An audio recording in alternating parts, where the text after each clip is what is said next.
Hi friends, welcome to pujas kitchen. నేను మీ పూజ. So నా video last వరకు తప్పకుండా చూడండి. లైక్, షేర్, సబ్స్క్రైబ్ చేయండి. వీడియో చూస్తున్నారు కానీ సబ్స్క్రైబ్ చేసుకోవట్లేదు. సో తప్పకుండా సబ్స్క్రైబ్ చేసుకోండి. సో ఇవాళ మనం చేసే కర్రీ టమాటా కర్రీ. సాధారణంగా చేసే టమాటా కర్రీ అయినప్పటికీ కొన్ని పొరపాట్లు చేస్తే టమాటా కర్రీ కూడా అస్సలు బాగుండదు. మీరు ఎప్పుడు చేసే టమాటా కర్రీ టేస్ట్ టెక్చర్తో టేస్టీ కుదరాలంటే ఓసారి ఇలా ట్రై చేయండి. చాలా బాగుంటుంది. అన్నంతో అయినా మరియు చపాతీతో అయినా చాలా బాగుంటుంది. సో స్టవ్ ఆన్ చేసి బౌల్ని అయితే పెట్టేసుకోండి. సో బౌల్ పెట్టేసుకున్న తర్వాత 2 టేబుల్ స్పూన్ ఆయిల్ని అయితే వేసేసుకోండి. సో ఆయిల్ వేసేసుకున్న తర్వాత జీలకర్ర వేసేసుకోండి. సో జీలకర్ర బాగా చిటపటలాడిన తర్వాత సో కట్ చేసి ఉంచుకున్న ఆనియన్స్ని వేసేసుకోండి.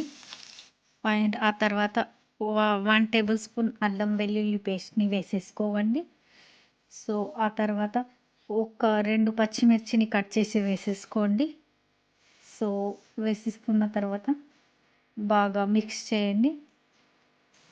సో ఈ విధంగా బాగా ఆనియన్స్ గోల్డెన్ కలర్లో ఫ్రై అయ్యాక చిటికెడంత పసుపుని వేసేసుకొని పసుపుని వేసేసుకున్న తర్వాత మిక్స్ చేసేసుకోండి. మిక్స్ చేసుకున్న తర్వాత మనం కట్ చేసి ఉంచుకున్న టమాటో ముక్కల్ని అయితే వేసేసుకోవచ్చు. సో ఈ విధంగా వేసేసుకున్న తర్వాత సో టమాటా బాగా మిక్స్ చేసుకోవాలి. టమాటా ముక్కల్ని చాలా బాగా మిక్స్ చేసేసుకోవాలి. మిక్స్ చేసుకున్న తర్వాత మంటనైతే మీడియం ఫ్లేమ్లో ఉంచుకోవాలి. పైన మూత పెట్టేసేయాలి. సో ఓ 10-15 మినిట్స్ కుక్ అవ్వనియాలి. కుక్ అయిన తర్వాత సో ఈ విధంగా సాఫ్ట్గా కుక్ అవ్వాలి. కుక్ అయిన తర్వాత బాగా మిక్స్ చేసేసుకోవాలి. మిక్స్ చేసుకున్న తర్వాత మీకు తగినంత కారం పౌడర్ని అయితే వేసేసుకోవాలి. సో నేను నాకు తగినంత చిల్లీ పౌడర్ని అయితే వేసేసుకుంటున్నాను. సో అండ్ ఉప్పుని వేసేసుకోండి. సో తగినంత సాల్ట్ని అయితే వేసేసుకుంటున్నాను. సో వేసేసుకున్న తర్వాత బాగా మిక్స్ చేసేసుకోండి. మిక్స్ చేసుకున్న తర్వాత పల్లి పౌడర్ని అయితే వేసేసుకోండి. సో మీకు నచ్చితే వేసుకోండి, లేదంటే వదిలేసేయండి. సో నేను వేసేసుకుంటున్నాను. సో వేసేసుకున్న తర్వాత బాగా మిక్స్ చేయండి.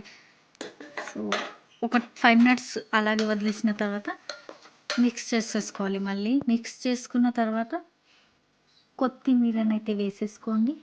సో కొత్తిమీరనైతే వేసేసుకున్న తర్వాత బాగా మిక్స్ చేసేసుకోండి. మిక్స్ చేసుకున్న తర్వాత ఒక 5 మినిట్స్ కుక్ అవ్వనివ్వండి. కుక్ అయిన తర్వాత స్టవ్ అయితే ఆఫ్ చేసేసుకోండి. So bye bye friends.